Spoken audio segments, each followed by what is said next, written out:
Bom dia.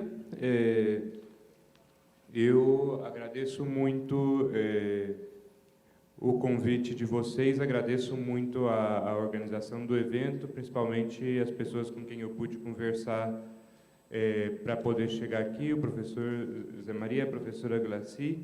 Eu fico realmente muito contente de voltar a Goiânia, né? É o meu interesse, quer dizer, estar sempre aqui. Se não der a ocasião de eu voltar a morar aqui, eu espero poder, em todo caso, estar sempre em contato com vocês que estão fazendo pesquisa e ativismo aqui na cidade, né? Então, para mim é uma honra e uma grande alegria ter esta oportunidade hoje, né?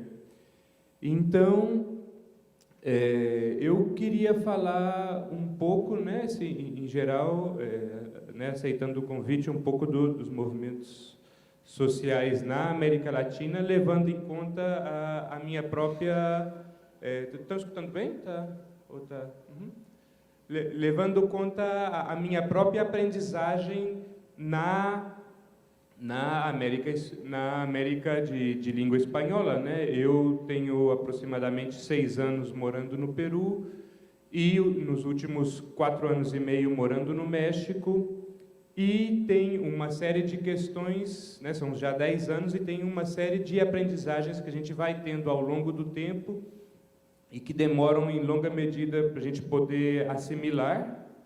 E que também outros brasileiros e outras brasileiras que, como eu, tinham uma experiência de ativismo político ou de pesquisa aqui no nosso país, também temos algumas questões que são, quer dizer, algumas aprendizagens que a gente coincide, que a gente valoriza desse mundo de fala hispânica, né, que é também uma geralização um pouco falsa, porque também nesses países fala-se muitas línguas indígenas, não? Bom, e dito isso, né,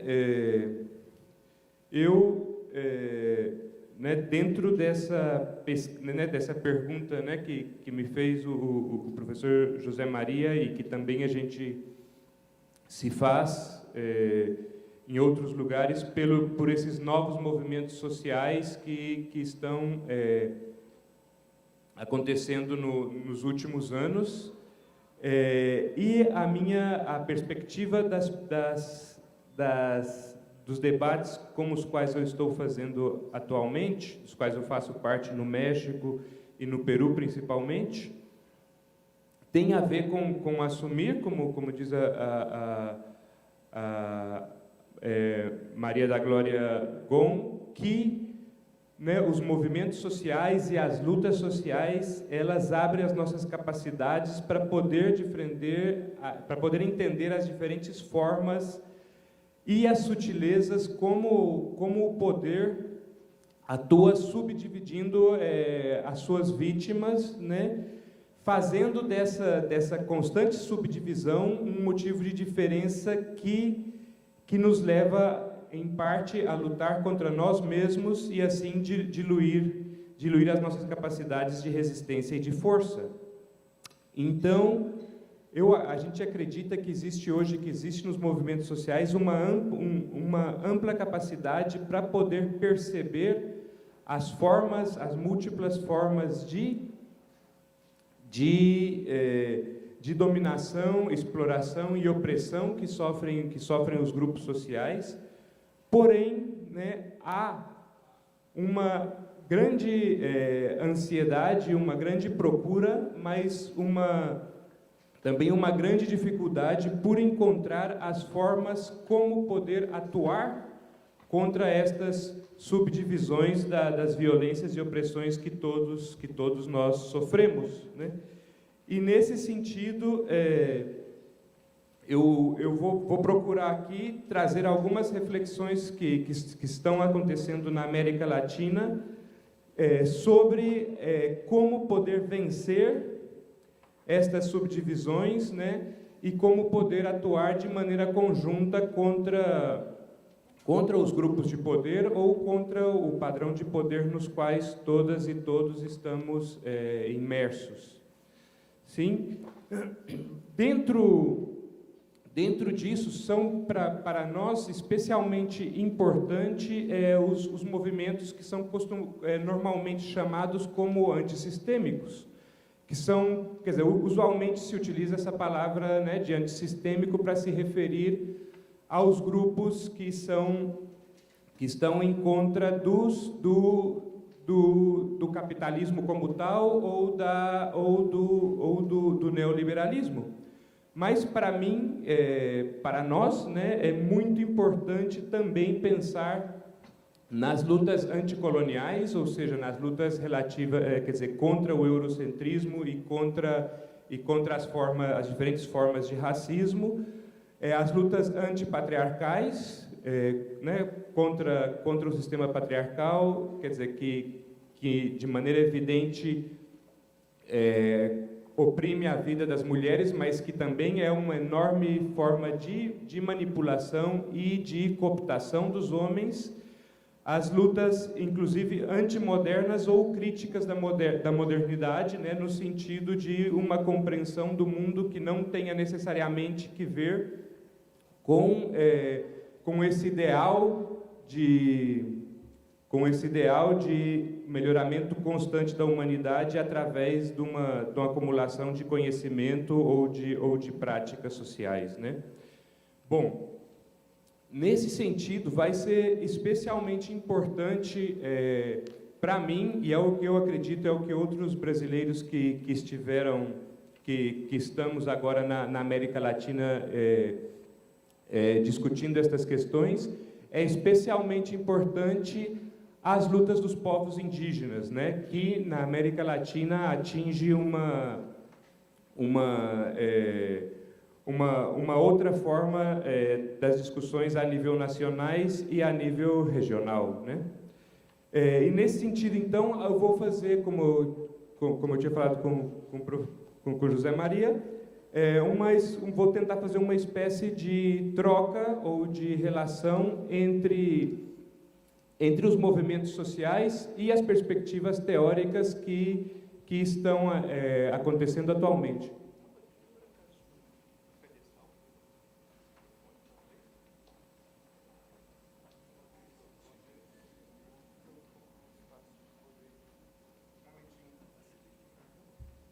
Mas então algumas das perspectivas teóricas com as quais eu vou querer trabalhar aqui, poder mostrar para vocês. A primeira delas é trazida por alguns intelectuais indígenas, como, por exemplo, Angélica Lopes ou Pablo Mamani, da Bolívia, Maria Guadalupe Garcia, de Guatemala, ou Carmelina Moran, do Equador, e que tratam de uma resposta, né, depois de alguns anos dos chamados governos progressistas na América Latina e de alguns limites desses governos progressistas, dos povos indígenas de continuar ampliando as suas próprias formas de governo, as suas próprias formas de reprodução da sua vida, procurando ampliá-las para o espaço nacional e em relação com outros grupos sociais do país, né? Também a teorização da colonialidade do poder por parte de Aníbal Quijano e também de outros autores e autoras, entre elas Rita Segato, que é argentina, professora aqui na Universidade de Brasília, que provavelmente vocês conhecem. As teorias da comunalidade, que são, por exemplo, desenvolvidas pelas mexicanas Raquel Gutierrez e Fabiola Escárcega, e que tratam sobre as formas como a vida comunal nos povos indígenas, mas também fora dos povos indígenas, tem uma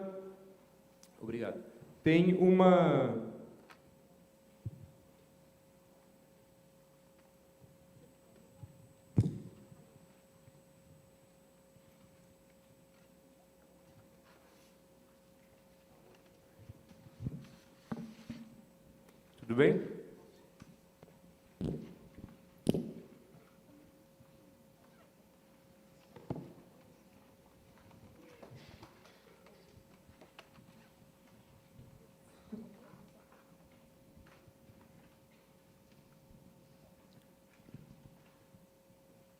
Tudo bem? Escuta? Tá joia. Espera um pouco mais. Tá melhor. Tá melhor assim? Bom, desculpa se vocês não me veem tão bem quanto antes. Então, tá. Desculpe. Sim?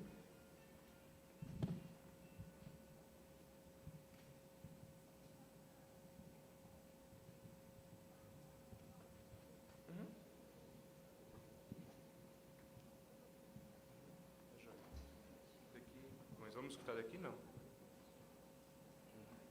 Tá bom, me escutam? Continua? Sim. Então, esta perspectiva que a gente pode chamar de comunalidade trata de pesquisar de maneira concisa os mecanismos de reprodução da vida comunitária e a forma como ela ocorre tanto nas comunidades indígenas como na vida não indígena, especificamente na vida urbana, né? E, em último lugar, as teorias que poderíamos chamar as teorias da reprodução, que vêm sendo aceitas e com muito entusiasmo na América Latina, principalmente a partir da teorização da teórica feminista italiana radicada nos Estados Unidos, Silvia Federici, que é uma teórica que tem uma ampla experiência de trabalho com o movimento de mulheres negras nos Estados Unidos e também muitos anos de trabalho na África, principalmente com a Nigéria, e que ela trata de mostrar a forma como a reprodução da vida cotidiana, principalmente relacionada à criação dos seres humanos e ao cuidado e a reprodução através da produção da alimentação, feito principalmente pelas mulheres, é algo de primeira importância para a vida social e também para a luta e para os movimentos sociais.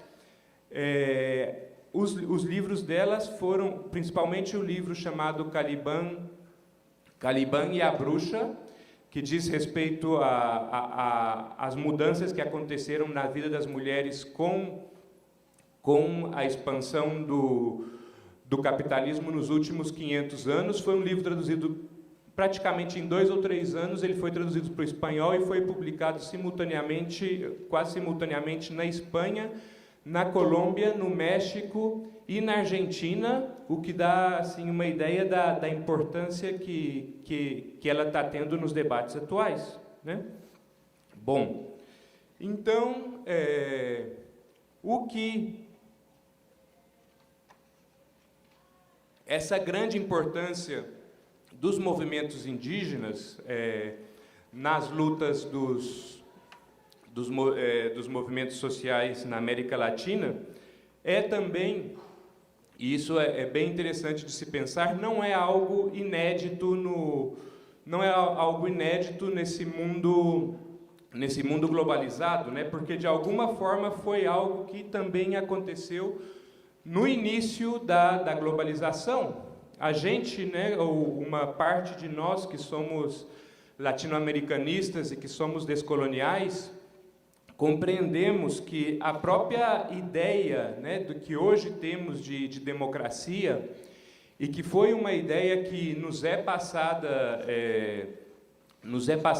pelos poderes hegemônicos como tendo sido uma gestação principalmente europeia, né, que teria sua origem nos povos gregos, né, da antiguidade, e que teria um desenvolvimento mais ou menos autônomo dentro do espaço do que hoje nós chamamos Europa.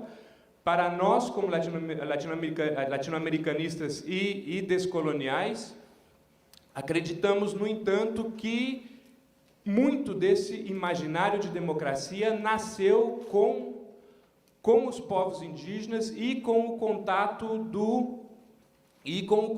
dos povos ibéricos, que posteriormente seriam europeus, com esses povos indígenas, né? Acreditamos piamente que em Europa existia efetivamente uma aspiração, ou existia efetivamente uma ansiedade por encontrar formas justas de vida e formas de, ou seja, vidas livres de violências arbitrárias. Isso efetivamente existia e havia um pensamento no que hoje chamamos Europa ao respeito disso, porém não havia, ou em todo caso se perdia em um passado muito remoto, um momento no qual esta vida sem violências arbitrárias existisse naquele território europeu. E foi aqui na América, né, principalmente com os povos amazônicos, por um lado, e por outro lado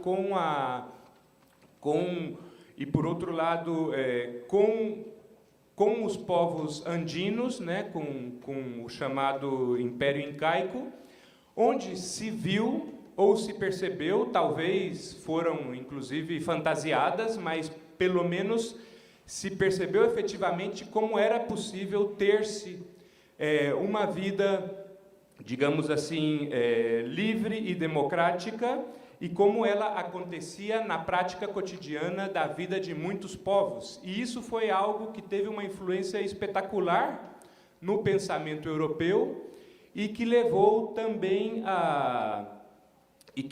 entre outras coisas, a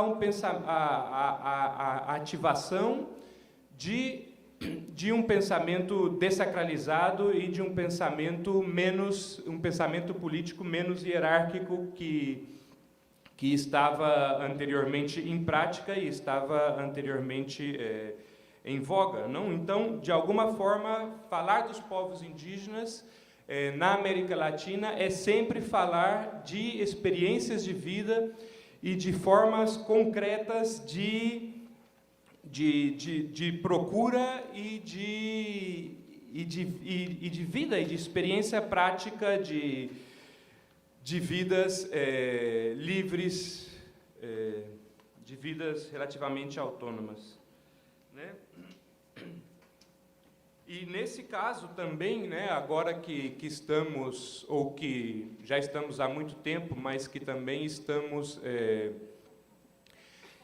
cada vez mais conscientes de que a vida humana sobre a Terra e a vida como tal se encontra ameaçada pela própria ação dos seres humanos, né?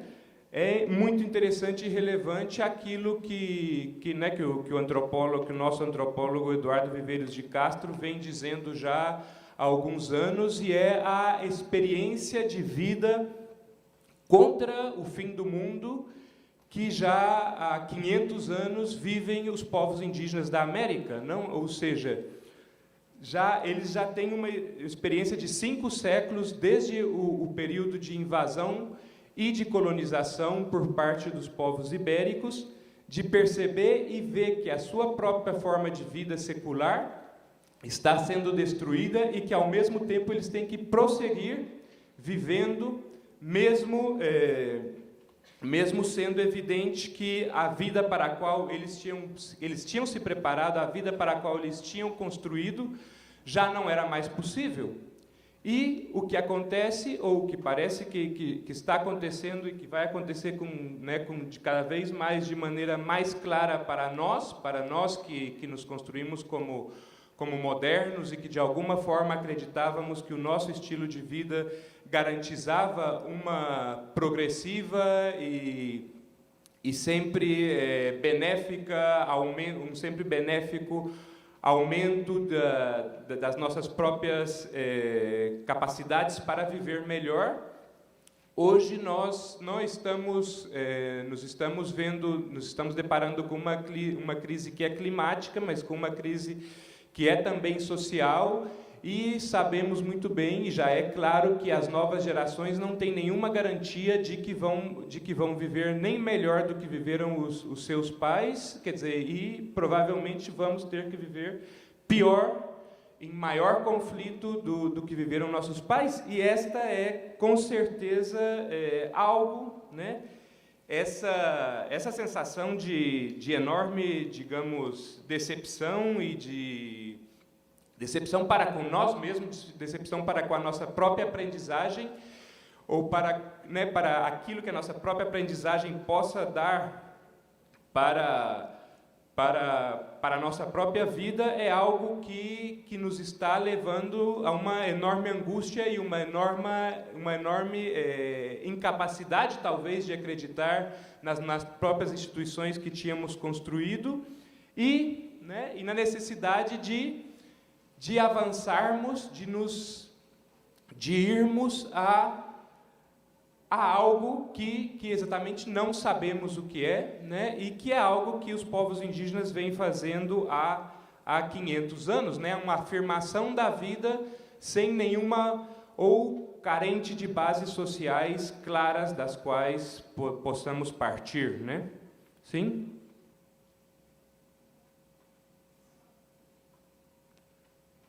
Nesse sentido, digamos, é também interessante fazer uma primeira comparação entre as diferenças entre os povos amazônicos ou do Brasil Central e os povos indígenas andinos e mesoamericanos, né? Ou seja, a Mesoamérica que ocupa uma boa parte do que hoje é o território do México e uma boa parte da América Central, e, por outro lado, a área andina, né, que vai desde o norte da Argentina e do Chile até uma parte da Colômbia, né?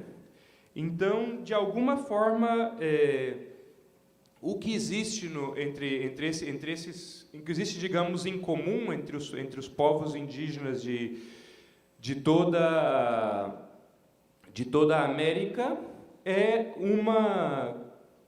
uma forte, ou uma ainda perceptível, não em todos os casos, mas em muitos casos, uma forte coesão comunitária, né? Ou seja, são pessoas, né, que compartem um determinado espaço, um determinado território, que realizam a sua vida social neste território de uma forma cotidiana, ou seja, essa ação de estar e perceber-se e se ver a si mesmo um conjunto de pessoas trabalhando e vendo-se a si mesmas de maneira constante, que é algo muito diferente da experiência urbana, onde os nossos contatos são intermitentes, ou seja, é diferente, né, o caso inclusive das pessoas que nos encontramos por décadas em locais de estudos ou em locais de trabalho, mas que realizamos as nossas outras atividades de lazer, religiosas, ou mesmo de compras e outras atividades necessárias para a reprodução da vida. Estamos constantemente trocando digamos, de parceiros e parceiras de nossas atividades cotidianas, e em relação aos povos indígenas, que convivem entre si de maneira permanente e em todas as atividades da vida, espirituais, materiais, de festas, etc., né? Então, isso talvez seja algo que é comum, tanto entre os povos amazônicos, como entre os povos andinos e os povos da Mesoamérica.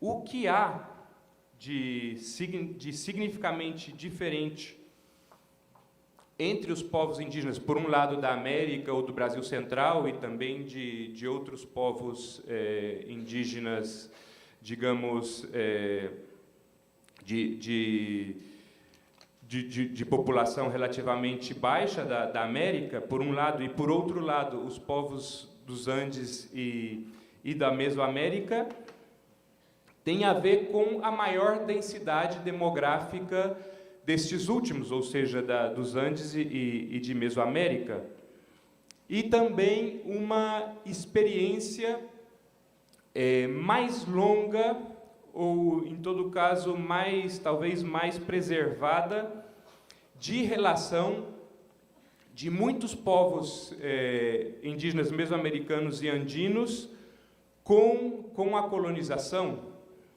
ou seja, são as comunidades, em muitos casos, as comunidades andinas e mesoamericanas foram também reduzidas, como aconteceram tantas reduções indígenas aqui no Brasil.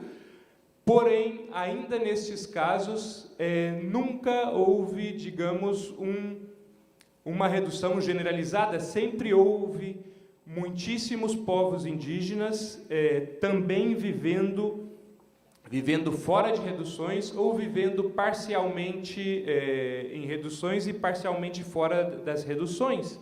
E também uma enorme migração entre esses povos, né, entre os diferentes âmbitos da vida próprias deles e também os diferentes âmbitos que lhes eram impostos pelos povos colonizadores. Ou seja, trabalho em mineração, trabalho em agricultura, trabalho de serviço em casas nas cidades, trabalhos no campo. Tudo isso permitiu, através de centenas de anos de contato com as sociedades colonizadoras, posteriormente com as sociedades nacionais, que continuam uma lógica colonizadora, permitiu que os povos indígenas mesoamericanos e andinos tivessem um enorme conhecimento sobre os mecanismos de atuação das sociedades colonizadoras e, ao mesmo tempo, um enorme conhecimento sobre as diferentes atividades que são necessárias para reproduzir a vida nacional como um todo. E isso é algo que os povos amazônicos têm em muito menor medida, né? Porque pelo fato dos povos amazônicos estarem muito dispersos ao longo da Amazônia, eles tiveram menor contato entre si e uma menor capacidade de estar dialogando sobre as formas como se relacionar com a sociedade colonial ou com a sociedade republicana colonial.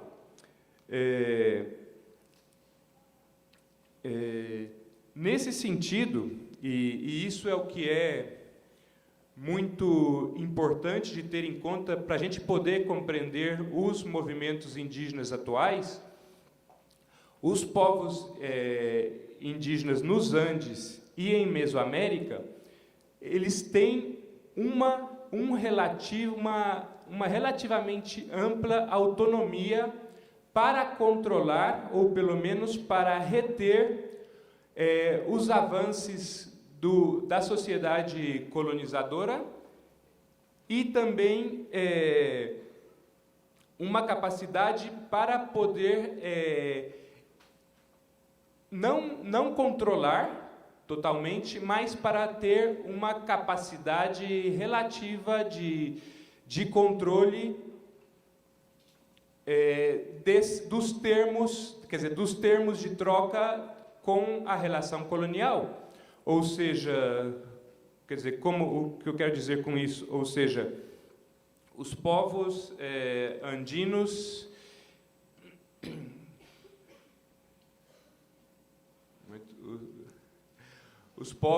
andinos e mesoamericanos têm, vamos pensar, por exemplo, no caso de nós vivemos, eu acho, porque, bom, talvez eu já anunciei um pouco, mas talvez seja necessário ressaltar, a colonização é constante, né? Nós tivemos um período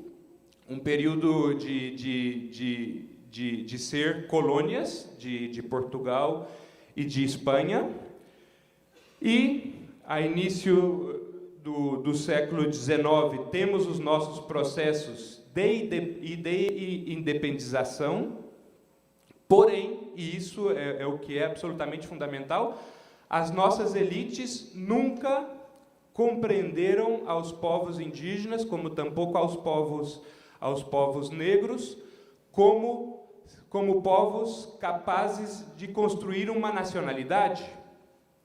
Muito pelo contrário, no caso dos povos indígenas principalmente, houve uma quebra dos contratos prévios que existiam entre os povos indígenas e a coroa espanhola ou a coroa portuguesa, e houve, com o fim da colonização, um novo avanço colonial por parte das próprias elites brasileiras ou dos países latino-americanos.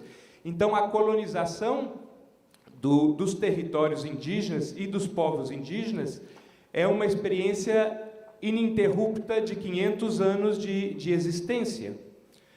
E atualmente, com o início do século XXI e com essa nova entrada dos nossos países, né, nesse período chamado de neoextrativismo, essa colonização avançou de forma espetacular, e os povos indígenas estão vivendo atualmente um período de violência que é, inclusive, superior ao que aconteceu nas últimas décadas do século XX. Então, nesse sentido, isso é muito importante para essas tendências de pensamento que eu estou apresentando aqui. As sociedades nacionais são sempre sociedades coloniais, né? Bom, dentro disso, nesse atual momento, os elementos que têm os povos amazônicos para resistir a essa nova violência colonizadora são menores que os elementos que têm os povos andinos ou mesoamericanos, né? Isso tem a ver com o que eu estava dizendo anteriormente, ou seja, desse maior contato dos povos andinos e mesoamericanos com a sociedade colonial e a capacidade que eles tiveram de constantemente se articular e constantemente elaborar formas conjuntas de resistir e de procurar alternativas aos avanços coloniais. Nesse sentido, os povos amazônicos também, obviamente, têm as suas próprias formas de entender as agressões que eles estão sofrendo, mas têm menor capacidade para reagir a elas, em grande medida, por exemplo, pelo fato de terem menos acesso ou menos controle aos meios de comunicação, por ter menos povos indígenas que se reconhecem como os indígenas vivendo nos espaços urbanos e, portanto, com maior capacidade de incidência política de maneira imediata, e por ter uma relação menos intensa entre os povos indígenas que se encontram na cidade e os povos indígenas que se encontram no espaço rural. Desta forma, então, a capacidade dos povos mesoamericanos e andinos de gerar uma resistência, mas também de encontrar pontos de apoio, de encontrar redes de apoio nos espaços urbanos, é muito superior, e isso permite que eles tenham e que eles ofereçam uma maior resistência a esse avanço colonizador, mas que eles também influenciem com a sua própria perspectiva, com a sua perspectiva da sua própria vida como povos indígenas, mas também da sua vida no espaço urbano, da sua vida no espaço nacional. Eles conseguem influenciar de maneira muito mais forte os outros movimentos sociais. e então se gera uma capacidade de interaprendizagem e uma capacidade de avanço dos povos indígenas com outros movimentos sociais, que é especialmente interessante e que é disso, né, que eu espero poder falar e espero que, né, que possa ser útil, né? Sempre lembrando que é algo que é da minha própria aprendizagem, é aquilo que também me chamou a atenção e que me obrigou a pensar, a me solidarizar e a me unir às lutas dos povos indígenas, né? Bom, então eu queria, né, antes talvez de passar a algumas a falar um pouco mais das teorias que eu inicialmente apresentei para vocês, eu queria falar de alguns exemplos de lutas dos povos indígenas e de alguns exemplos de como essas lutas vêm influenciando os movimentos sociais na América Latina. Então, nós vivemos, ou estamos vivendo o fim, né, daquilo que foi chamado os governos progressistas da América Latina, né, o que está acontecendo agora no Brasil, né, com a possível prisão do Lula, o que aconteceu agora na Bolívia com a última derrota eleitoral que teve Evo Morales, né, a eleição de Macri na Argentina, né, e os exemplos vocês têm aí, né, todos bastante presentes, né. A gente está vivendo um fim desses governos progressistas, mas o que é mais importante de lembrar agora é a importância que tiveram os movimentos sociais chamados antissistêmicos na emergência desses movimentos, desses governos progressistas, né? São, né, alguns dessas lutas mais marcantes que permitiram a derrubada dos governos neoliberais foram movimentos indígenas, né? Normalmente, quando se faz um reconto dos movimentos antissistêmicos que surgem no final dos anos 80 e na década de 90, se começa com o Caracaço na Venezuela, né, que foi a primeira grande manifestação antineoliberal, que foi uma manifestação eminentemente urbana, ainda que com participação de movimentos rurais também, mas a partir de então são principalmente povos indígenas que têm alguns dos mais marcantes levantamentos populares, né? Em 1990 a Equarunari, os povos amazônicos do Equador, que se levantam contra a neoliberalização do país. Também, em 1990, se faz a primeira grande marcha indígena na Bolívia, também por parte dos povos amazônicos.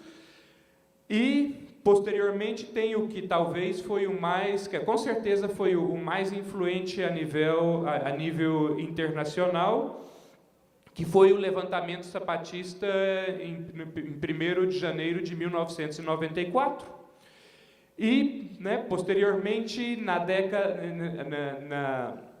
na segunda metade da década de 90, nós temos uma série de levantamentos cocaleiros, né, ou seja, dos produtores de folha de coca, né, que dariam, entre outras coisas, a liderança de Evo Morales, né? Evo Morales é eleito ainda na década de 90 deputado, né? Depois ele é expulso do parlamento ainda como deputado. E na década de 2000 temos uma série de rebeliões indígenas, principalmente no Equador e na Bolívia, que terminam por expulsar alguns presidentes e finalmente abrir o caminho para que Rafael Correa e Evo Morales alcançassem a presidência. E então eu vou começar a falar, né, mais especificamente de alguns desses levantamentos indígenas que aconteceram, e vou começar pelo levantamento zapatista, né, de 1994, por essa importância que ele teve, não só para os povos indígenas, mas para a Constituição e para a influência de todos os movimentos sociais a nível global, e principalmente porque foi talvez o primeiro movimento social que teve essa grande sacada ou essa grande habilidade para subverter, para brincar, para atiçar a nossa imaginação através dos novos meios de comunicação. Inclusive, antes da internet, eles tiveram uma grande influência, mas são já pouco depois do levantamento, a partir de 1996 ou 1997, eles já começam a ativar a internet de forma muito espetacular, e alcançando enorme influência em muitos países, e muito na América Latina e muito também na Europa, né? Então, bom, vou falar um pouco do movimento zapatista e do que são talvez seus 3 grandes períodos do movimento zapatista, né? Então, o movimento zapatista, como a pesquisadora Fabiola Escárcega mostrou, na verdade, uma manifestação de algo que de alguma forma sempre aconteceu, que é a relação entre alguns políticos, ou alguns, podemos dizer, líderes urbanos, brancos, né, que procuram os povos indígenas como uma forma de iniciar uma revolução nacional, né? Isso aconteceu ao longo de todo o século XX, mas sem que a identidade indígena sem que a identidade indígena ficasse num primeiro plano, né? A identidade que os povos indígenas assumiam principalmente ao longo do século XX foi a identidade camponesa. Então, quer dizer, o Sendero Luminoso, com a experiência desastrosa que teve no Peru, no final dos anos 70, ou o movimento, o exército guerrilheiro Tupac Katari, na Bolívia, nos anos 90, do qual participou Álvaro Garcia Linera, que é o atual vice-presidente da Bolívia. É um outro exemplo dessa união entre povos indígenas e algumas vanguardas revolucionárias. E o zapatismo é uma experiência entre várias outras que já tinham tido no México e que vinham na verdade, de fracassos, né? Que vinham de fracassos. Então, o grupo, né? Essa célula militar que chega em Chiapas na década de 1980, na qual ainda não estava o subcomandante Marcos, ela chega em Chiapas né, com esse objetivo de iniciar uma revolução, e encontra que já tinha tido outras experiências prévias que tinham fracassado, e na reflexão sobre por que tinha fracassado essas experiências, se chega à conclusão de que não se estava tendo uma reflexão suficiente sobre a especificidade dos povos indígenas, sobre aquilo que os povos indígenas percebiam e projetavam sobre si mesmos. E isso dá lugar a que o movimento zapatista comece um diálogo forte e importante com os povos indígenas, né, com os quais eles estavam buscando uma revolução nacional. Então, ou seja, aí acontece uma coisa que é uma hibridez, digamos, do movimento indígena, pelo fato, principalmente, do carisma que adquiriu o subcomandante Marcos, né? Um carisma que era, por um lado, dessa habilidade verbal que ele tinha, né? Dessa capacidade dele de conversar e de fazer muitas... quer dizer, de falar... de ter uma análise político muito sério e, ao mesmo tempo, poder falar isso de uma forma colonial, com muito humor, mas também um carisma com os próprios povos indígenas de ser um comandante militar impecável, né? Tanto de seguir à risca as regras que o próprio exército propôs para si e de passar os mesmos sacrifícios que passavam os soldados que ele treinava, né? Mas dentro dessa questão híbrida, a força indígena foi sempre muito, muito ampla, né? E o levantamento de 1994 é um levantamento votado. As comunidades indígenas se reúnem em diferentes assembleias e se perguntam se eles vão declarar ou não a guerra ao Estado mexicano, né? Principalmente contra as medidas que em 1992 foram tomadas e que virtualmente acabavam com a reforma agrária, né? Então, os povos indígenas votam ou decidem em assembleia pela guerra, inclusive contra a opinião de alguns dos brancos que faziam parte da guerrilha. E em 1 de janeiro de 1994 tem o levantamento zapatista, que dura, digamos, em termos de conflito e de declaração, a guerra contra o governo do México, dura 12 dias, né? E depois desses 12 dias se inicia, alguma coisa que podemos chamar como trégua, mas que tem como objetivo principal um diálogo que permitisse a refundação da sociedade mexicana, né? No qual pudesse permitir o que talvez se chegou a encontrar na Bolívia e no Equador como estados plurinacionais.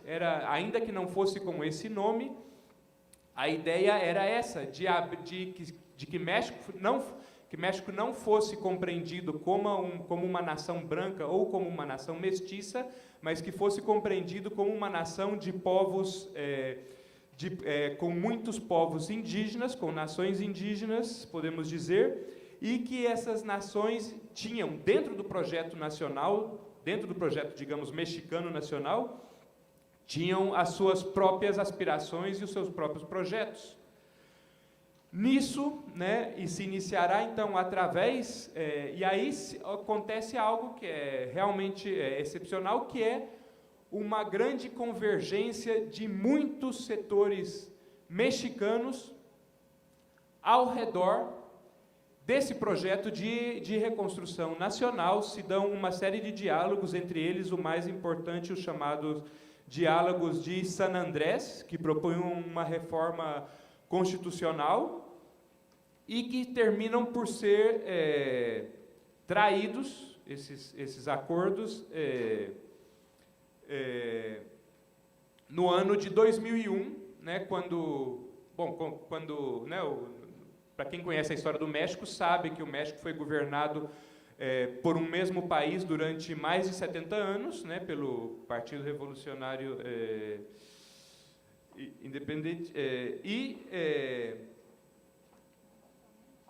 e quando esse partido, né, depois de 70 anos, perde as eleições para um outro partido conservador cristão, apesar disso, se acreditava que se davam as bases para realizar uma reforma constitucional e uma reforma do imaginário de país, e, no entanto, todos os partidos traicionam esses acordos que os próprios partidos, que os próprios representantes do governo mexicano tinham aceito, são traídos pelos conjuntos dos partidos, e o movimento zapatista inicia um processo que podemos dizer não de fechamento, mas um processo de construção da autonomia própria com relação às outras instâncias da sociedade mexicana, né? E a luta, então, passa a ser principalmente pela consolidação dos chamados caracóis ou municípios autônomos, né? São chamados caracóis, né, pelo fato da forma a forma espiral do caracol, né, que indica essa questão de um trabalho interno e de um trabalho lento e progressivo de fortalecimento próprio. Então, são constituídos primeiro é constituído um primeiro município autônomo zapatista que é atacado militarmente, e atualmente existem cinco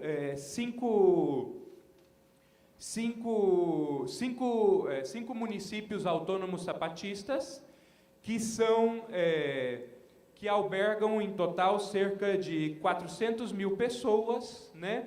Que tem um sistema muito interessante, né? São várias comunidades rurais e alguns centros urbanos que se reúnem, né? Digamos, variada a quantidade, mas que vários grupos e várias comunidades rurais e urbanas se organizam através de um caracol, e esse caracol tem um sistema de representatividade rotatório. São eleitas 30 pessoas para exercer os cargos de autoridade, mas essas pessoas não perdem a sua vida cotidiana. Essas pessoas continuam tendo o seu trabalho como camponês ou outro trabalho que tenham, e elas se dividem em grupos de 9, são 27 pessoas eleitas, se dividem em grupo de 9, e essas pessoas, a cada 10 dias, ocupam os cargos, né, que seriam, digamos, prefeito, vice-prefeito e secretários da prefeitura, por 10 dias, voltam às suas respectivas comunidades a trabalhar, chegam outro grupo de 9 pessoas, né? Depois são substituídos por um terceiro grupo de 9 pessoas, e no outro mês, novamente, entram os primeiros 10, e entre esses 29, eles vão se rotando nos diferentes grupos, de maneira que todo o conhecimento sobre a gestão municipal está sendo sempre compartida entre as pessoas, e está sendo sempre,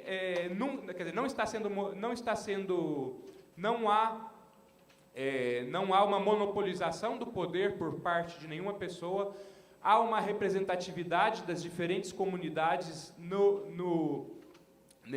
nesses cargos de autoridade, e não há a separação da autoridade com relação à vida cotidiana, né? Aqui fora, né, num desses quadros de aviso, tinha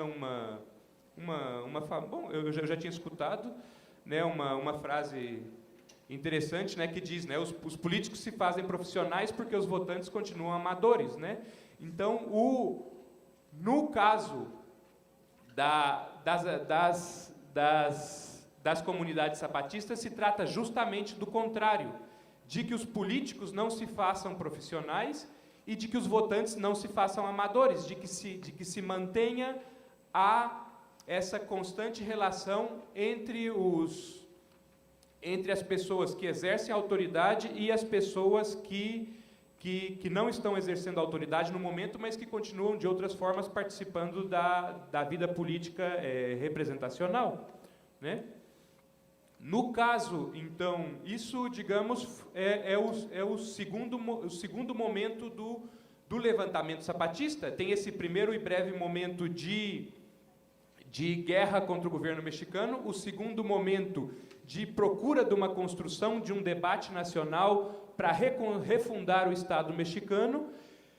Esse momento se interrompe com a traição dos partidos políticos.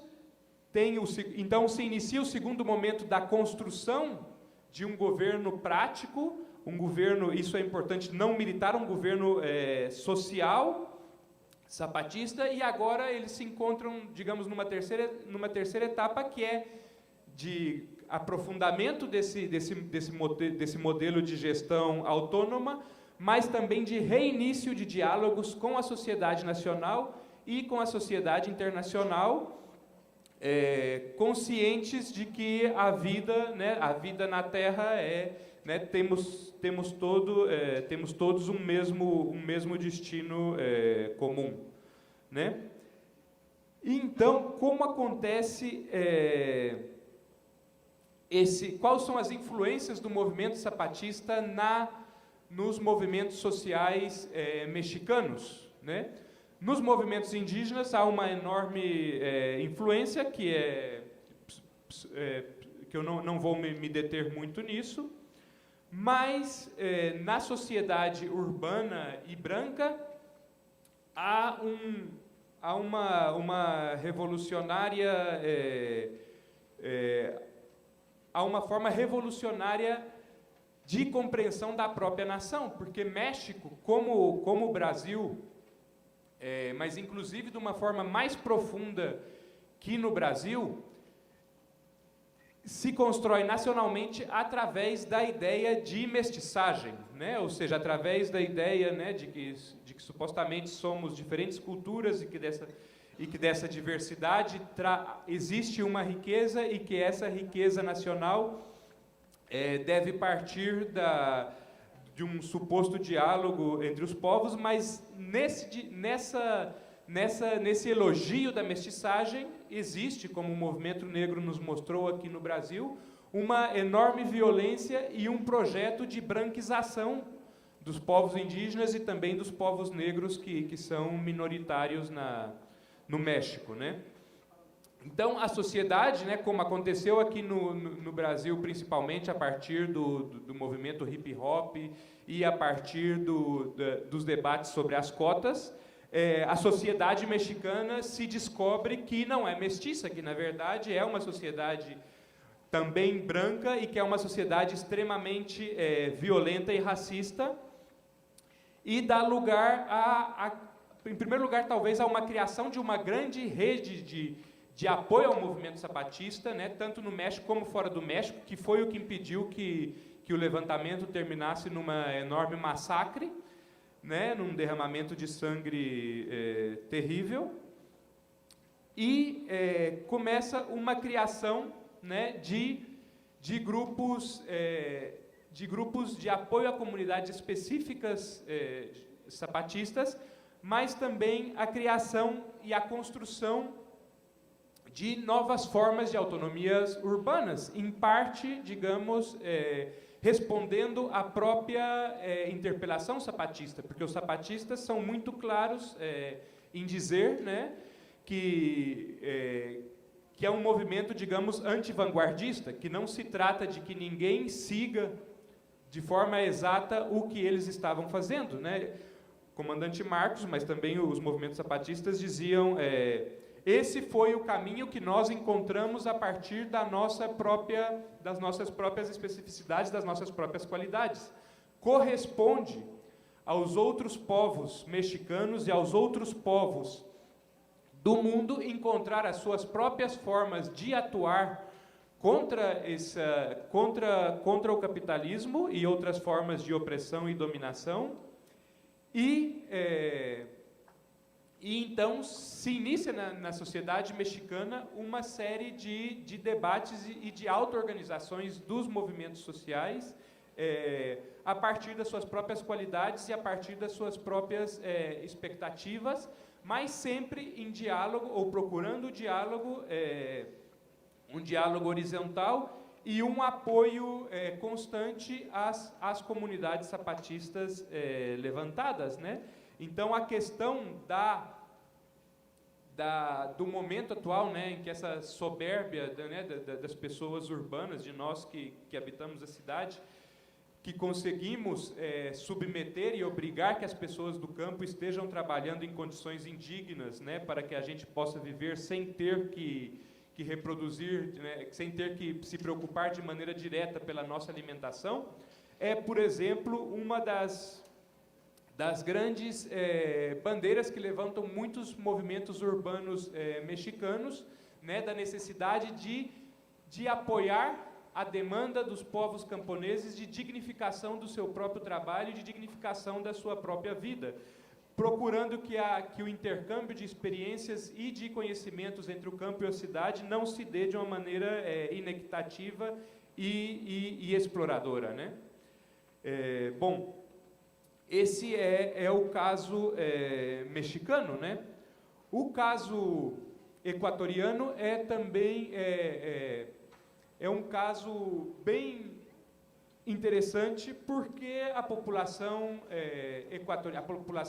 indígena equatoriana é uma população relativamente baixa, né? Alcança ao redor de 20% da população equatoriana, e, no entanto, desde 1990, com o levantamento da Equarunari em primeiro lugar e posteriormente do levantamento da CONAIE, né? A Equarunari é a organização... primeiro do levantamento dos povos amazônicos e depois do levantamento dos povos indígenas de todo o país, ou seja, de povos amazônicos e povos andinos, né? A CONAIE se levanta na década de 90, realiza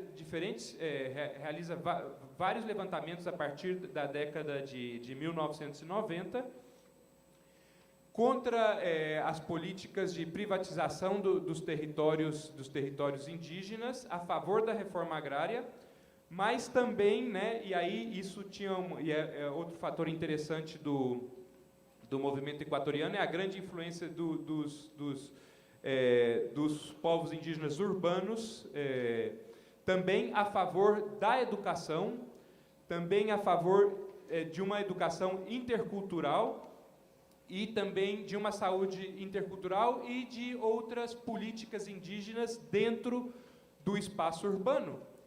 E isso e no vazio que tinha deixado o movimento operário na década de 90 no Equador, acontece, então, que o movimento indígena, apesar da sua relativamente baixa densidade populacional, se transforma na maior força de esquerda e na maior força anti-neoliberal ou antissistêmica naquele país.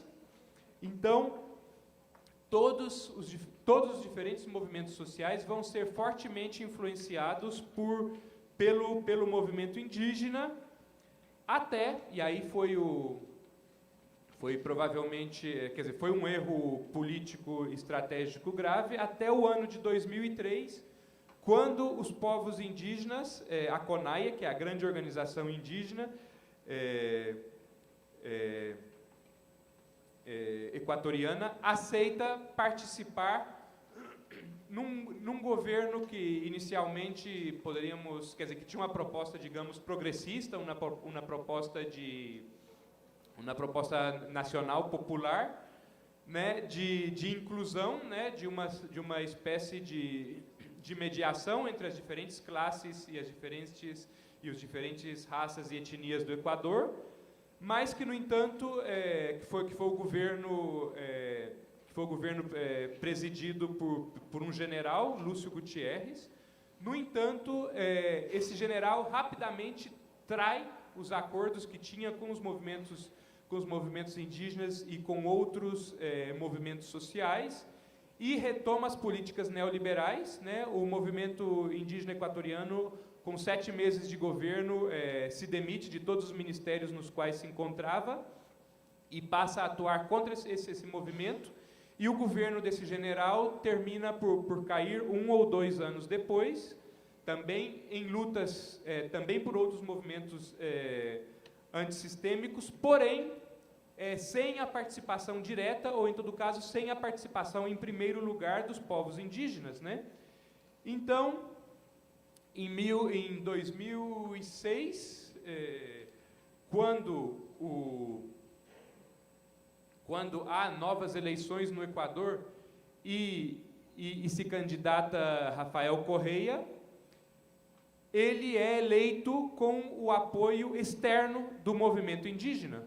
Ou seja, o movimento indígena decide, né, não fazer o que tinha feito anteriormente e de entrar no governo com o Rafael Correa, mas apoia o Rafael Correa de fora. E, no entanto, o que acontece é que o Rafael Correa vai iniciar. O Equador é um país eminentemente petroleiro, né? Um país com uma muito mais do que o Brasil. É um país que a maior renda, a maior geração de recursos vem através do petróleo, e o Rafael Correa incrementa essa exploração petrolífica e inicia o que os povos indígenas que tinham conseguido impedir até então, inicia uma série de explorações mineiras, né, de minas de ouro e de outros metais, que supõem enorme perigo para os territórios dos povos indígenas. Dentro disso, o movimento indígena vai constantemente se lançar na oposição, e temos hoje um quadro, né, já há muitos anos, muito antes da crise chegar no território equatoriano, temos um movimento indígena enfrentado contra o governo do Rafael Correa, né? Nesse sentido, então, no Equador, bom, são sempre muitas experiências, as experiências indígenas e as experiências dos movimentos sociais com relação ao movimento indígena, mas eu queria ressaltar aqui duas experiências de movimentos de mulheres. A primeira delas, da chamada Assembleia de Mulheres Populares e Diversas do Equador. Ela surge paralelamente ao processo de constituição, da nova Constituição, do que seria o Estado Plurinacional do Equador, que foi em 2008. Foi notável, e isso é uma das maiores, eu acho, vergonhas mesmo desses... Quer dizer, os governos progressistas têm muitíssimos problemas, né, do Brasil. Todos esses governos, nós sabemos, todos os problemas são muitíssimos, nunca romperam realmente com as relações capitalistas mundiais, mas uma das maiores vergonhas dos movimentos desses governos progressistas foi a questão das mulheres, né? A gente tivemos aí uma década ou mais, né, mais de uma década de movimentos progressistas, e as grandes demandas das mulheres foram ignoradas em todos os países. Isso é realmente uma coisa absolutamente inexplicável para mim, assim, né, que, por exemplo, o aborto, ou, digamos, aqui no Brasil a gente teve a Lei Maria da Penha, que é um avanço sem dúvida importante, né? Durante o governo Lula também houve essas assembleias que o próprio governo incentivou, né? Porém, a luta a favor do aborto, a luta contra o desbalanço salarial entre homens e mulheres e tantas outras lutas feministas foram constantemente ou esquecidas ou declaradamente sabotadas pelos governos progressistas, né? E no Equador não foi diferente. A Constituição passou por cima das mulheres, não adotou praticamente a única grande contribuição da Constituição equatoriana para o movimento de mulheres no Equador foi reconhecer o trabalho de cuidado, o trabalho reprodutivo, como um trabalho, como outro trabalho, além, digamos, do usual trabalho assalariado, né? Então, as mulheres de diferentes classes sociais se reúnem através do que seria eventualmente uma assembleia paralela, que não era uma assembleia necessariamente que confrontasse a Assembleia Constituinte, mas era uma assembleia que que procurava ter constantemente influência na constituição das políticas públicas equatorianas, né? E o lema dela era, em espanhol tem mais sentido, né? Que era nunca mais uma lei sem nosotras, né? Porque nosotras é o nós, mas em feminino, né? Você tem o nosotros e tem o nosotras, né? Então, nunca mais uma lei sem nosotras, ou seja, nunca mais uma lei sem nós mulheres. Esse era o lema dessa organização, que, deve ser dito, foi impulsada foi impulsada muito pelas mulheres que vinham de organizações feministas urbanas, mas que contou sempre com a participação das mulheres indígenas e das mulheres que se agrupavam através do nome, né, desse termo popular, ou seja, mulheres que não eram ou que não se consideravam indígenas e tampouco negras, mas que obviamente tampouco faziam parte da chamada classe média. Então, por exemplo, as prostitutas ou trabalhadoras sexuais, mulheres trabalhadoras domésticas, mulheres, que é uma profissão importante, mas menores no Equador, que é as concheiras, que são as mulheres que recolhem conchas e que vivem de recolher conchas no Oceano Pacífico, e que são negras em sua maioria, e outros coletivos de mulheres negras e de mulheres populares. E o interessante é que essa Assembleia de Mulheres, ela se reconhecia feminista e ela partia de todas as lutas feministas que nós conhecemos, ou seja, o aborto, a questão do reconhecimento do trabalho doméstico, a necessidade de salários iguais para trabalhos iguais entre homens e mulheres, mas também a luta contra o racismo, também a luta pelo território e pela vida, digamos, principalmente rural, e a luta que era uma luta muito específica, ou não é específica, obviamente, mas uma luta muito necessária e central e principal para os movimentos indígenas equatorianos, que é a luta contra a criminalização, porque o governo do Rafael Correa foi um governo extremamente racista. Se vocês podem procurar na internet, vocês vão procurar que não houve, nem no Equador, em muitos poucos outros países, um presidente que fizesse tantas afirmações tão despectivas contra os povos indígenas como o Rafael fez. Um presidente que, por outro lado, também é profundamente conservador e muito aliado com setores conservadores da Igreja Católica, né? E, por outro lado, também então, quer dizer, além das lutas feministas, além das lutas indígenas, a Assembleia de Mulheres Populares do Equador também assumiu muitas das lutas específicas, ou seja, né, as demandas das mulheres concheiras, por exemplo, as demandas das mulheres trabalhadoras sexuais, as demandas das mulheres trabalhadoras domésticas, tinham também tem também um lugar nas propostas da Assembleia de Mulheres Populares Diversas. Ou seja, é um movimento, e isso é bem interessante. Isso é o que eu acho, né, que tem a ver com o caráter antissistêmico das lutas que eu estou tentando trazer aqui.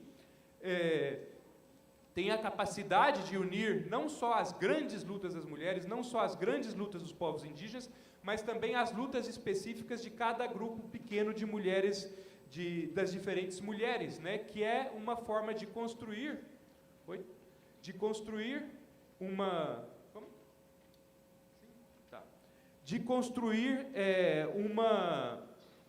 como poderíamos dizer, de construir uma luta global, horizontal, que não excluísse tampouco as lutas menores e específicas. Sim?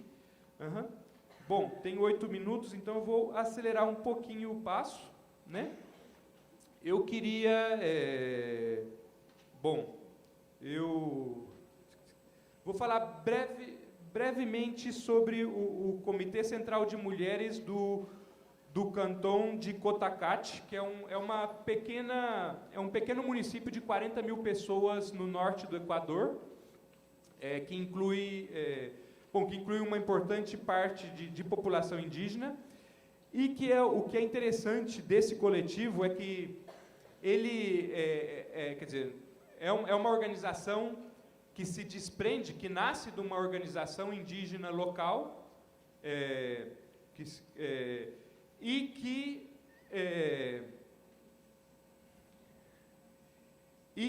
que tem uma história que vem principalmente da década de 1970 na luta contra a reforma agrária. Em algum momento as mulheres se percebem, né, que elas não são, como elas mesmas dizem, visibilizadas, né? Quer dizer, o trabalho que nós estamos fazendo na organização mista, ou seja, na organização de homens e mulheres, não está sendo visibilizado. O que elas querem dizer com isso é que as demandas das mulheres estão sendo sempre postergadas e que elas são impedidas de assumir as posições em cargos que elas deveriam assumir pela própria competência e pela própria qualidade do trabalho delas, né?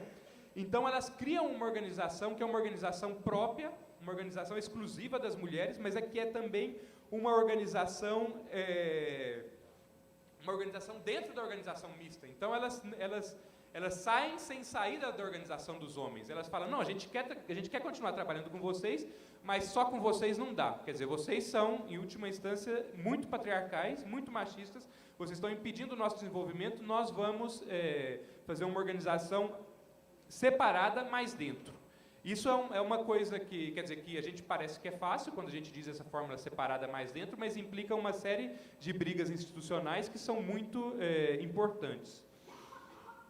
Dentro disso, elas partem da noção de defesa da soberania alimentária, né, adotando esse termo das lutas camponesas internacionais, a luta pela soberania alimentária, pela garantia da água, pelo território e pela construção da mulher indígena como sujeito político, né? Elas falam, nós só podemos nos afirmar, nos afirmar nossa luta se também afirmamos a nossa própria força. E é uma força que elas constroem localmente, através de uma intensificação dos próprios laços, por um lado, e por outro lado, através de uma construção e de um contato constante com mulheres indígenas fora de Cotacachi, de outros lugares do Equador e também da América Latina, e também com as mulheres feministas e com outras mulheres de setores populares. E elas conseguem, além do mais, algo importante para a teoria da reprodução que eu vou fazer agora, um importante espaço de autonomia na reprodução da própria vida. Elas chegam à reflexão de que nós aceitamos por muito tempo comprar sementes no mercado e comprar agrotóxico no mercado. E isso, de alguma forma, permitiu a gente produzir mais, mas a gente está produzindo em menor qualidade. Então, elas começam uma coisa que é sensacional e muito bonita, que são as trocas de sementes, né? Quando a gente começa a trabalhar com a população camponesa e com a população indígena, a gente começa a descobrir o tanto que, como pessoas urbanas, nós somos alienados e realmente somos ignorantes de como a nossa própria vida se gerou ao longo de tantos séculos e milênios, né? Assim, as sementes daquilo que nós comemos hoje são uma pequena seleção com objetivos comerciais, né, que foram feitos por grandes empresas.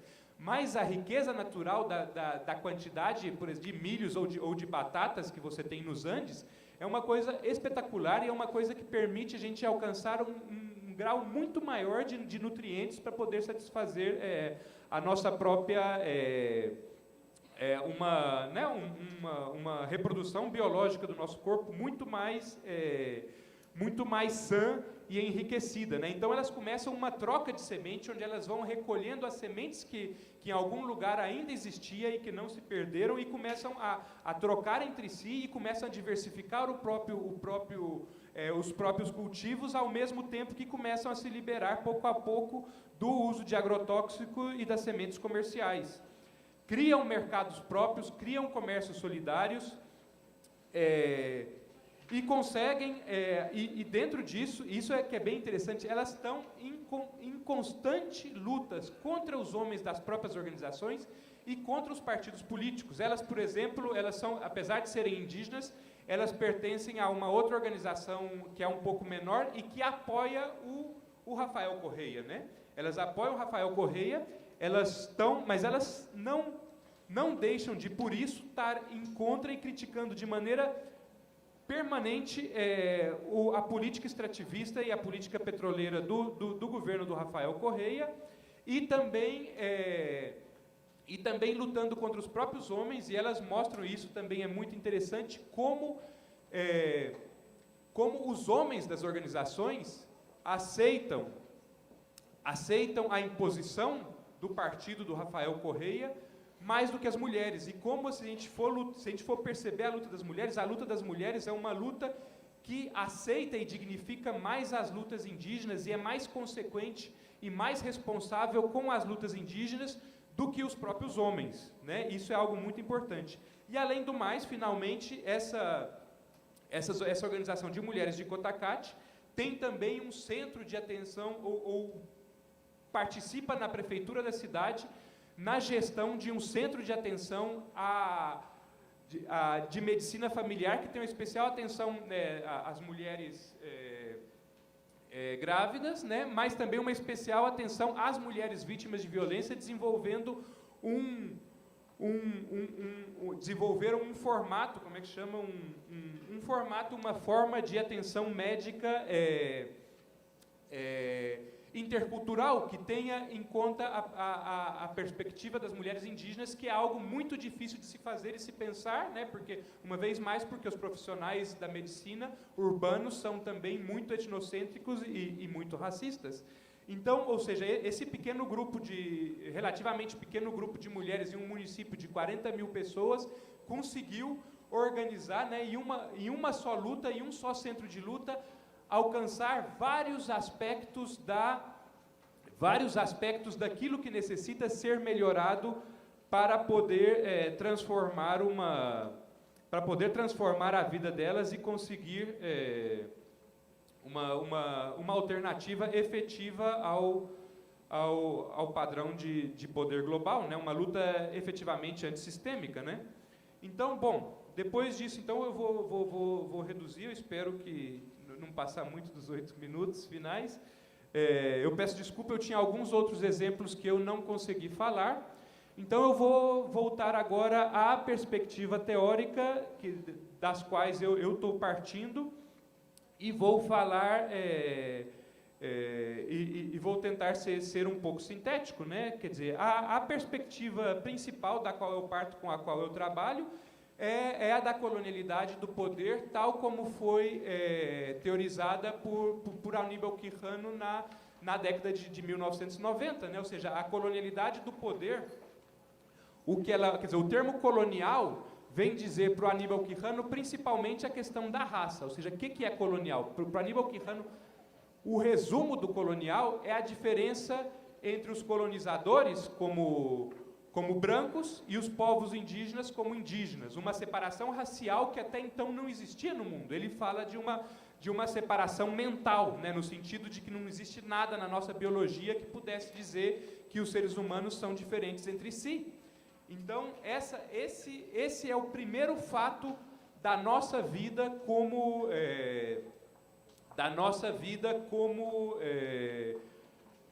o novo mundo. Esse novo mundo, que é um mundo moderno, é um mundo também colonial. Ou seja, esse mundo moderno, essa abertura que tivemos, digamos, para um mundo dessa fé, né, a modernidade para Aníbal Quijano é principalmente uma espécie de convicção de que a vida humana está aberta ao futuro, né? A Europa, digamos, de alguma forma, era um continente fechado sobre si, um continente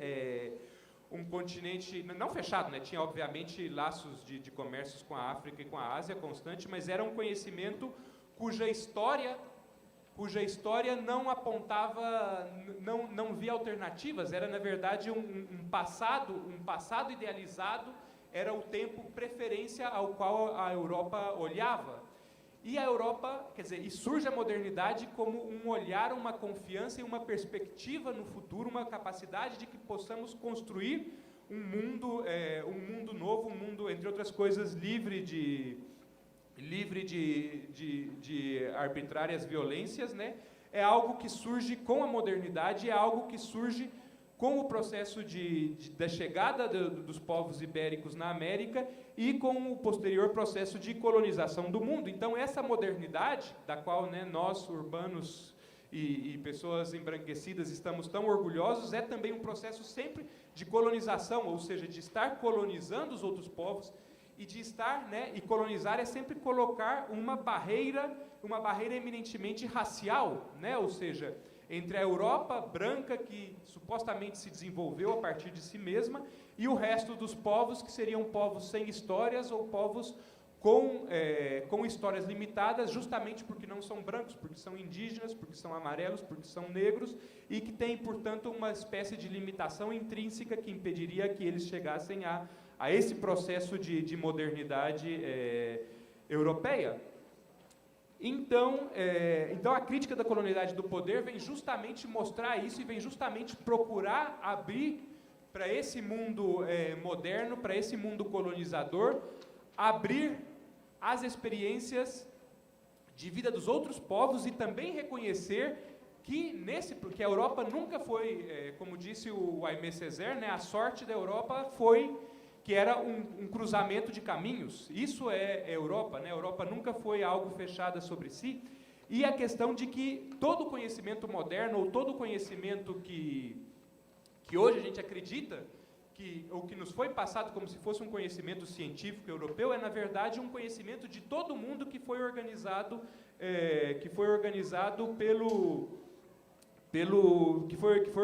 pelos povos europeus, né? Eu tenho um companheiro no doutorado colombiano que tem um trabalho que nos permite, um trabalho muito bonito que nos permite perceber como isso acontece. Esse companheiro colombiano, Freddy Quiñones, ele trabalha com os escritos de um jovem padre espanhol que chegou no século XVII, no século XVIII no México. E é muito bonita essa experiência, porque esse padre ele conversa com os sábios náguas, né? Os náguas são os povos que habitam a zona do México Central. Ele conversa com os povos náguas, né? E faz digamos uma biologia em nágua, né? Das plantas, né? E mostra, né, a perfeição em língua nágua, como os povos indígenas conheciam todo o universo biológico que estava ao redor deles, né? E ele chega na Espanha e mostra isso para os padres, né? E os padres ficam indignados e dizem, não, mas por que você não colocou o nome das plantas em latim? E esse padre defende, ele fala que colocar o nome das plantas em latim é empobrecer o conhecimento sobre essas plantas. O conhecimento nágua é perfeito para a gente poder conhecer essas plantas. Mas, no entanto, quer dizer, obviamente a força da história ou a força dos colonizadores é sempre mais ampla e, no final das contas, esse padre é obrigado a passar os nomes em latim. E o que acontece quando os nomes das plantas são passados em latim? Se transformam em europeus. E esse padre, em contra dele mesmo, esse padre se transforma no especialista das plantas mexicanas, quando ele estava justamente querendo mostrar que os povos náguas tinham o melhor e o mais adequado conhecimento sobre as plantas náguas, né? Então, essa questão, a modernidade é sempre a constante usurpação dos povos europeus dos conhecimentos que todos os povos estamos gerando ao redor do mundo, né? Isso é algo muito importante, né? E é como a visão geral da qual eu parto, né? E, digamos, dentro já das perspectivas mais ligadas aos movimentos sociais, o que nós procuramos é o que a Raquel Gutierrez, a pesquisadora mexicana, chama do horizonte interior das lutas sociais, ou dos horizontes interiores dos movimentos sociais. que significa que possamos estudar os movimentos sociais de maneira muito acuciada e perceber como eles foram, né, como cada movimento social vai se gestando, como cada movimento social vai madurando e como cada movimento social vai alcançando importantes avanços nessa procura de uma luta que seja realmente democrática, mas que seja também eficaz, né? Porque os grupos de poderes atuais são muito fortes, têm um controle muito forte do mundo, né? E se torna muito difícil, né? Por mais, por exemplo, o caso zapatista é um caso paradigmático, porque são 400 mil pessoas que vivem há 20 anos, né, dentro de uma própria perspectiva que construíram para si mesmos e que conseguem avançar dentro dessa própria perspectiva e que conseguem, quer dizer, não só resistir, mas conseguem também criar novos espaços e criar uma vida melhor para eles e elas mesmas. Mas, no entanto, são 400 mil pessoas, né, num mundo que somos 8 bilhões, né, não lembro mais. Então, como possamos fazer, ou como procurar esse fortalecimento contínuo dos movimentos sociais que permita um maior fortalecimento interno e uma maior inter-relação entre os movimentos, de forma que as lutas possam avançar, né, no seu caráter antissistêmico, ao mesmo tempo anticapitalista, antipatriarcal, anticolonial.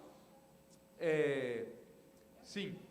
Né? E, finalmente, quer dizer, e aí eu volto para terminar, né, ao que eu tinha falado inicialmente, das propostas da Silvia Federici, que foram aceitas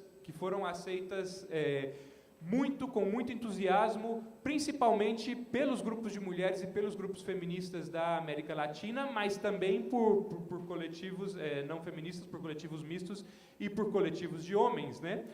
A Silvia Federici, a proposta dela de compreensão do capitalismo é que o sistema capitalista atua sempre através, ou pelo menos constantemente, através do recurso do que Marx chamou acumulação original.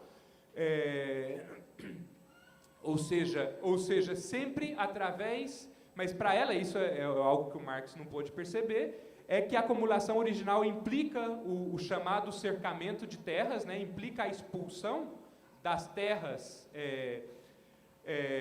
dos povos que estão sendo colonizados, mas implica também a intensificação do trabalho das mulheres na reprodução da vida imediata,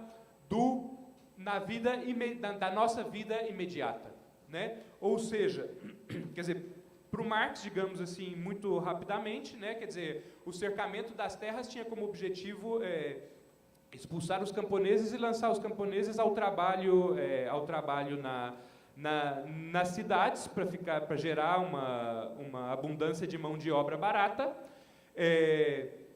Correto, e com toda a razão do mundo. Acontece que, neste processo, as mulheres terminam por ser empurradas a serem praticamente as exclusivas cuidadoras da reprodução da nossa vida.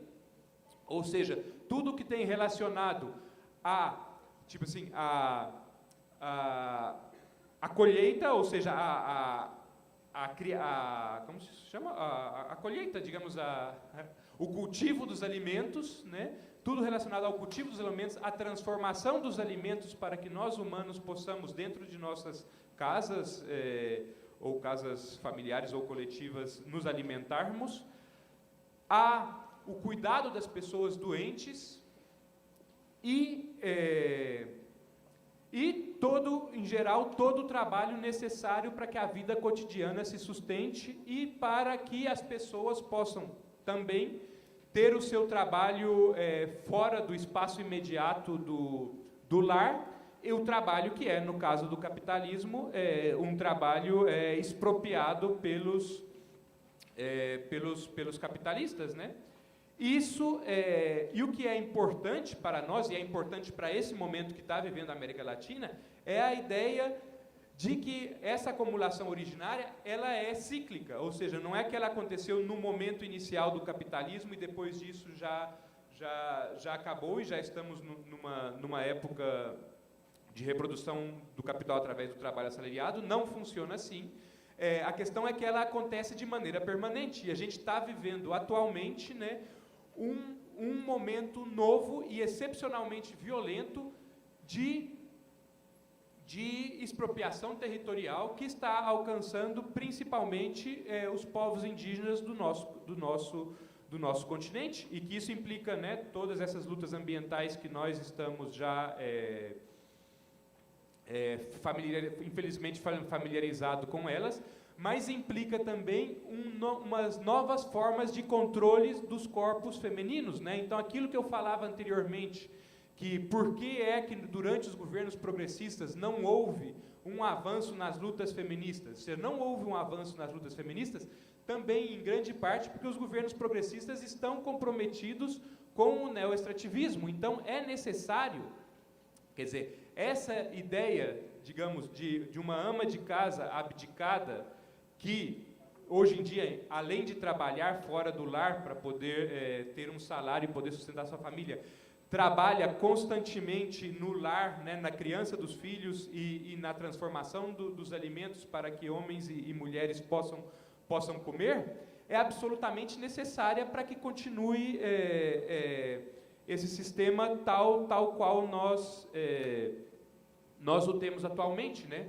A saída, portanto, as saídas, né, que encontramos através dessa perspectiva é de uma união entre as nossas vidas cotidianas e as vidas em luta, ou seja, não só, digamos, uma luta política em um espaço exterior, né, que pode ser um sindicato, uma ONG, uma organização vária, mas a construção permanente de uma vida livre da exploração alheia, ou seja, que implica uma democracia grande, né, das relações sociais, tanto numa atuação política como na atuação da nossa reprodução da vida familiar, e uma responsabilidade muito grande da questão do comércio e da produção dos